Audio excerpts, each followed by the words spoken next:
Il y a comme une grosse arnaque dans l'air. Vendez-moi ce stylo. Oui, il y a une bulle. What color's your guy? What's up guys, j'espère que vous allez bien, ici Guillaume de Parlons Cash pour une nouvelle vidéo. Aujourd'hui, je vais vous parler un peu du Web 3 et de mon nouveau mot préféré, la désintermédiation. C'est quoi la désintermédiation? La désintermédiation, c'est le fait de refaire les protocoles, refaire des processus, repenser la façon dont on fait les choses, mais en retirant les intermédiaires. Un peu comme le Bitcoin, on a trouvé la moyen de s'envoyer de la valeur sans les banques, sans unité centrale, sans intermédiaire, juste de personne à personne. Là, on va faire un peu ce genre de choses-là, mais avec des concepts de Web 3.0. Pour commencer, c'est quoi le Web 3.0? Pour vous expliquer, on va commencer par dire c'était quoi le Web 1.0. Le Web 1.0, c'était simplement les premiers sites web où c'était simplement un style Wikipédia, genre juste une page où tu pouvais lire puis aller chercher des informations, mais il n'y avait pas vraiment de choses que tu pouvais faire autre que lire et aller chercher de l'information. Ensuite, on a évolué vers le Web 2.0 où c'est là qu'on a eu vraiment plus des comptes. C'est là où tu peux créer un compte, avoir un email, interagir, créer du contenu, partager des choses. C'est pas vraiment juste lire, c'est vraiment lire et écrire. Puis ce Web 2.0 là est principalement contrôlé par le GAMA, Google, Amazon, Microsoft, Meta et Apple, qui sont les 5 grandes entreprises qui possèdent environ 80% des métadonnées et de tout ce qui circule sur le web. Puis maintenant, on veut faire ce qu'on appelle le Web 3.0. Donc le Web 3.0, le 1.0 c'était lire, le 2.0 c'est lire et écrire, le 3.0 c'est lire, écrire et posséder. Et posséder veut aussi dire diriger. Qu'est-ce que je veux dire par là? C'est qu'on veut transformer nos applications, nos apps, en DApp, Decentralized Application, DAPP. Ceux qui ne sont pas familiers avec le terme, je vous incite à aller voir ma vidéo que j'ai faite pour expliquer les termes crypto. Puis, ces DApp seront gérés par des DAO, DAO, Decentralized Autonomous Organization, donc des organisations autonomes et décentralisées. Le Web 3.0, c'est beaucoup plus large que ça. Ça inclut aussi tout ce qui est DeFi, la finance décentralisée, les metaverse, les NFT, tout ce qui est play to earn, c'est très vaste, mais aujourd'hui, je vais essayer de me concentrer sur juste cette phase-là. Je vais essayer de vous faire un exemple sur comment on pourrait transformer Instagram en DApp DAO. Donc, en gros, ce serait une relation entre 3 parties. Les utilisateurs, les créateurs de contenu et les publicitaires, les gens qui payent pour mettre de la publicité sur la DApp. Je vais vous afficher une petite image qui va vous permettre de comprendre un peu plus la relation entre advertiser, publicitaire, utilisateur et créateur de contenu. Donc, les utilisateurs, c'est les gens, mettons, je vais prendre l'exemple d'Instagram pour ceci. C'est les gens qui vont scroller sur Instagram et juste consommer le contenu. Donc, en gros, dans cet exemple-là, ça va être une façon de présenter ce que j'appelle le DAOstagram. C'est juste un truc et c'est moi qui ai créé le nom. Il y a déjà des plateformes qui existent de cette forme-là, des médias sociaux décentralisés, des genres de YouTube décentralisés, des genres de Spotify décentralisé, mais je ne vais pas vraiment faire de pub, fait que je vais créer le DAOstagram pour l'exemple que je vais faire dans cette vidéo. Donc, exemple sur Instagram, sur DAOstagram, tu vois 3 posts. Un post, une publicité. Les gens qui auront fait les posts, donc qui auront créé du contenu, qui auront fait en sorte que les utilisateurs se sont promenés sur la plateforme, vont être rémunérés pour avoir créé le contenu qui a mené à le fait que l'utilisateur voie une publicité. Donc, le advertiser, ça va se passer en plusieurs étapes. L'advertiser, le publicitaire, va acheter les tokens. À qui il va les acheter? Aux créateurs de contenu et aux utilisateurs, mais on va revenir à ça plus tard. Ça va être un cercle infini. Il va acheter des tokens. Il va faire quoi avec ces tokens? Il va les mettre dans la plateforme, le protocole, pour payer pour son placement de publicité. Donc, il va payer pour faire en sorte que dans votre feed, dans votre actualité, vous allez voir sa publicité. Ensuite, l'utilisateur, le consommateur de contenu, va scroller sur son feed, va voir une publication, 2 publications, 3 publications, une publicité. Je donne 3 dans mon exemple, mais ça peut être 4, 5, 2, 1, 10, 25. Il n'y a aucune restriction. C'est vraiment, le but, c'est que ce soit un DAO, Decentralized Autonomous Organization. Fait que c'est que soit que les gens prennent des décisions sur ce genre de choses-là. Fait qu'au lieu que ce soit Facebook qui décide « Ah, ben maintenant, je vais mettre 2 publicités back-à-back entre chaque fois que vous voyez 3 stories », ben là, ça va être les gens qui utilisent et qui créent le contenu et les publicitaires qui auront leur mot à dire sur comment ça va fonctionner le protocole. Mais dans mon exemple, disons qu'il y a 3 publications, une publicité. 3 publications, une publicité. Donc, la personne, le consommateur de contenu, va se faire rémunérer pour avoir vu la publicité et les 3 créateurs de contenu qui précèdent la publicité vont se faire rémunérer pour avoir créé l'engagement de l'utilisateur. Comment ils vont se faire rémunérer? Ils vont simplement recevoir les tokens. Donc, exemple que ça coûte 1$ en token. Je vais prendre des dollars parce que ça va être plus facile. Ou non, on va y aller avec des tokens. Mettons que ça coûte 4 tokens pour afficher une publicité. L'utilisateur pourrait recevoir un token, le premier créateur de contenu reçoit un token, le deuxième créateur de contenu reçoit un token, le troisième créateur de contenu reçoit un token. Tout le monde se fait payer pour avoir créé de l'engagement et fait tourner l'application. On se fait payer en token parce que c'est de la blockchain, parce que c'est comme ça que ça fonctionne. Il n'y a pas de dollars, il n'y a pas de dollars canadiens, US, whatever. Il y a des stablecoins, mais c'est un autre paire de manches. Donc, l'utilisateur reçoit les tokens. Puis encore là, j'ai séparé l'utilisateur reçoit un token et chaque créateur de contenu reçoit un token, mais je veux dire, encore une fois, c'est un DAO, c'est des paramètres qui seront déterminés au fur et à mesure, qui peuvent être ajustés. Donc moi, je prends juste ces chiffres-là pour un exemple, c'est pas quelque chose de fixe du tout. Donc qu'est-ce qu'on fait avec ces tokens-là? Moi, je suis un utilisateur, je scroll, j'accumule des tokens, qu'est-ce que je fais avec? 2 possibilités. 1, les revendre, parce que le publicitaire doit les acheter pour pouvoir passer sa publicité. Donc, je peux le revendre au publicitaire. Comme en ce moment, le publicitaire achète son spot de publicité à Meta. Mais l'utilisateur, le créateur de contenu, ne reçoit rien. Là, il va acheter son spot de publicité à la plateforme via un algorithme, donc sans intermédiaire. Et l'argent qu'il va payer, il va finir par dans les poches de l'utilisateur et des créateurs de contenu. Donc, comme je disais, qu'est-ce que tu peux faire avec ces tokens-là? 1, tu peux le revendre au publicitaire.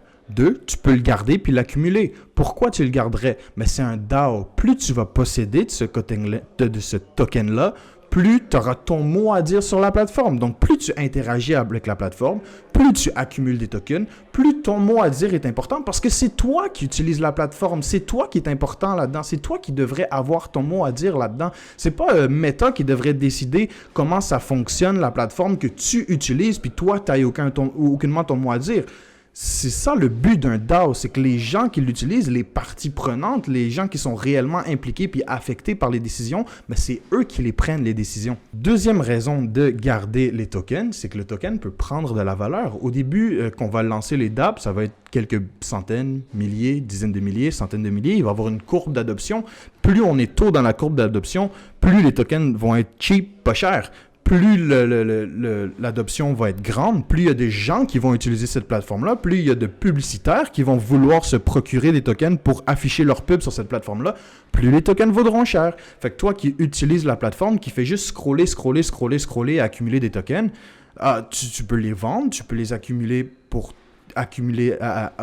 accroître ton mot à dire sur le développement de la plateforme, ou tu peux juste attendre pour les garder parce que tu penses que la plateforme va prendre de l'ampleur, puis les tokens vont prendre de la valeur, puis tu vas pouvoir les revendre plus cher plus tard. Même chose pour le créateur de contenu. Le créateur de contenu peut les revendre maintenant ou il peut les accumuler pour accroître son mot à dire sur la plateforme, ou etc. Puis comme là, la façon que j'ai séparé, c'est à peu près égal combien le créateur de contenu et l'utilisateur reçoivent de tokens, mais ça peut être en sorte que les créateurs de contenu reçoivent 80% des revenus publicitaires, puis les utilisateurs en reçoivent 20%. Comme ici, les chiffres que je donne, c'est juste du exemple. C'est quelque chose de complètement fugace et en suspendant l'air. Il n'y a rien de tangible sur ça. Donc, c'est un cycle infini. Le publicitaire achète des tokens, les utilise sur la plateforme.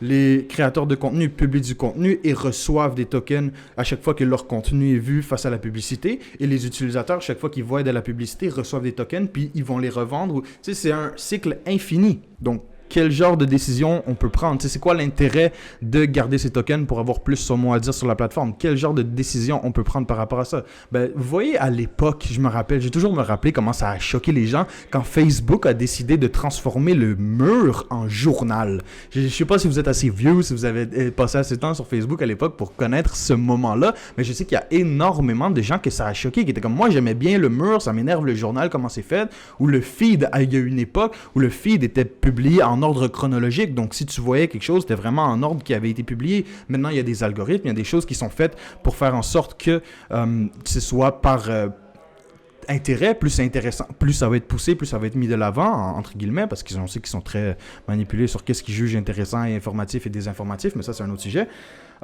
Là, c'est vraiment les utilisateurs qui vont prendre ces décisions-là. Si on décide pas que le mur se transforme en journal, le mur ne se transforme pas en journal. C'est les gens qui utilisent la plateforme, qui créent du contenu sur la plateforme, puis qui payent de la publicité sur la plateforme, qui ont toutes les décisions à prendre.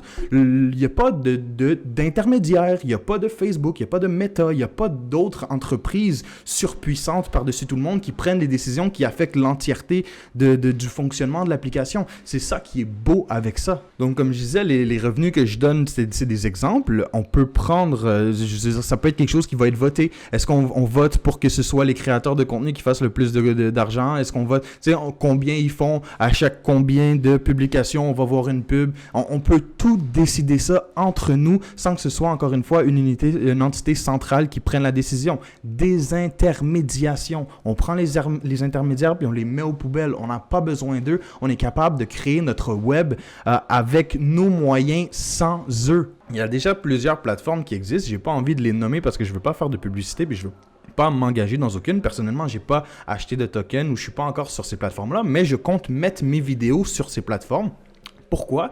J'ai déjà plusieurs vidéos YouTube. Fait que tout ce que je peux faire, c'est prendre mon contenu, le publier là-bas, puis voilà, quand des gens vont voir mon contenu, je vais commencer à accumuler des tokens. Fait que pour les gens qui sont des créateurs de contenu, qui ont déjà du contenu, qui ont déjà de la musique sur Spotify, des artistes, des choses comme ça, toutes sortes de créateurs de contenu, il y a des plateformes qui existent déjà pour vous. Est-ce que vous pouvez commencer à publier du contenu que vous avez déjà fait? Vous n'êtes pas obligé d'arrêter YouTube, vous n'êtes pas obligé d'arrêter de publier sur Spotify. Vous pouvez prendre ce que vous avez déjà, puis juste le mettre là-bas, puis commencer à accumuler des tokens dès maintenant. Puis si la plateforme sur laquelle, exemple, moi, j'ai donné l'exemple de DAO Instagram, mais mettons un DAO YouTube, le DAO Tube, whatever. Si je prends mes vidéos, puis je commence à les poster sur DAO Tube, puis que je commence à accumuler des tokens maintenant, puis que dans 5, 10 ans, je sais pas combien de temps ça va prendre, je sais pas quand est-ce qu'il va y avoir une adoption sur ce genre d'app-là, mais si jamais ça devient gros, je vais m'avoir accumulé un beau pactole, puis j'aurai rien à faire, pas besoin de mettre de l'argent, pas besoin de créer de nouveaux contenus. Tout ce que j'ai besoin de faire, c'est prendre mon contenu qui existe déjà puis de le publier ailleurs. That's it. Donc, encore une fois, il y a des trucs qui existent comme Spotify, l'équivalent de Spotify, mais en DApp, l'équivalent de YouTube, mais en DApp, l'équivalent de... etc. Fait que prenez votre contenu qui existe déjà, allez le publier là-bas, puis commencez à accumuler du token. Ça, c'est mon conseil. C'est pas un conseil financier parce que tu n'as pas besoin de mettre de l'argent, mais c'est un conseil que je donne fortement à tous les créateurs de contenu. Ça vous coûte rien, puis vous avez tout à gagner. Puis au pire, la plateforme flop, puis le token il vaudra rien, puis il n'y a personne qui va l'adopter parce qu'encore une fois, la valeur du token va dépendre de l'adoption. Fait que plus les gens adoptent la plateforme, plus le token va valoir cher. Donc s'il n'y a personne qui l'adopte, le token va finir par rien valoir. Mais vous n'avez pas mis d'argent de votre poche, vous n'avez rien à perdre. Puis si vous êtes des utilisateurs, si vous êtes des gens qui passez déjà des tonnes d'heures à scroller sur Instagram, ce serait pas cool de se faire payer pour le faire. Ce serait pas cool de pouvoir accumuler des tokens. Puis c'est ça, accumuler des tokens, puis soit les vendre, donc l'équivalent de se faire payer, soit les garder puis avoir son mot à dire sur le développement de la plateforme. Ce serait pas cool ça. Fuck Meta. Donc, c'est à peu près tout pour aujourd'hui. Je veux pas trop m'éterniser là-dessus. C'est juste une fraction de ce qu'est le Web 3 puis le potentiel que le Web 3 a, la désintermédiation, le fait de reprendre le pouvoir à ces entités puissantes puis la rendre au peuple, aux utilisateurs, aux créateurs de contenu puis aux publicitaires. Parce que même les publicitaires ont à gagner là-dedans. J'ai beaucoup de gens que je connais qui font, mettons, du dropshipping ou qui ont des sites web, qui font de la publicité sur Facebook, des choses comme ça. Puis les conditions pour la publicité puis l'algorithme, comment la publicité fonctionne, est en constante évolution. Puis eux, ils ont aucune idée de comment ça fonctionne puis de qu'est-ce qui va changer. Puis il y en a beaucoup que leur business au complet dépendent de leur Facebook Ads puis de ces choses-là. Fait que si Facebook demain décide de comme arrêter les Facebook Ads ou de bloquer certains trucs ou de changer certains trucs, ça peut affecter leur business au complet sans qu'ils aient leur mot à dire. Donc les advertisers, les publicitaires aussi, c'est eux qui mettent l'argent pour faire tourner la plateforme. Dernier point que j'ai oublié rapidement, c'est que on pourrait aussi payer des frais de transaction. Donc à chaque fois que le advertiser, le publicitaire, j'arrête de dire advertiser, le publicitaire paye des tokens pour faire afficher sa publicité. Il pourrait payer un petit frais de transaction qui irait dans un coffre qui servira à payer des développeurs pour mettre en application les changements, pour faire tourner le système. Parce que je veux dire, ça prend des gens pour créer du code, puis ces gens-là, il va falloir les rémunérer. Fait qu'on peut les rémunérer juste avec des frais de transaction, puis des choses comme ça. Genre, on n'est pas obligé de se faire contrôler. On peut tout faire par nous-mêmes. Des intermédiations, transformer nos applications applications en decentralized application. Il faut que anglais-français, des fois, j'ai de la misère, je parle. Parce que c'est un univers qui est très, très, très anglophone, donc j'essaie de faire des trucs en français, mais il y a quand même juste les termes anglais qui restent dans ma tête. Il faut que je traduise au fur et à mesure. Bref, transformer ces applications en Decentralized Autonomous Organization, qu'on puisse gérer ça par nous-mêmes, puis qu'on enlève le pouvoir à ces géants-là. Merci, c'était tout pour moi. Ciao, guys. Il y a comme une grosse arnaque dans l'air. Vendez-moi ce stylo. Oui, il y a une bulle. Well, what color's your baguette?